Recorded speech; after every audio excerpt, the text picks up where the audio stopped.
naye ubaba lekhona aziqhubeke nokuyisingatha lezingane, ziqhubeke nenhlonipho, ziqhubeke nemfundo. Angisuthemeleza-ke ngoba ngithemelezi, kodwa bekudlulisa nje ukuthi kwenzekani la namhlanje.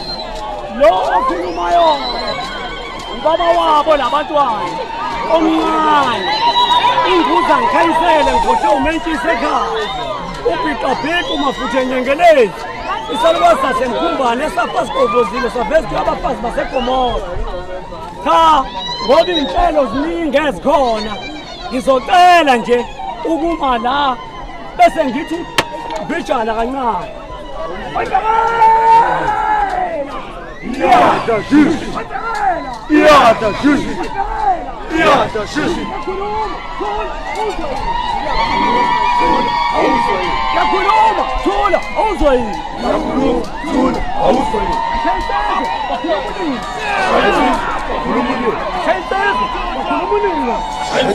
Bakhulumile. Hey!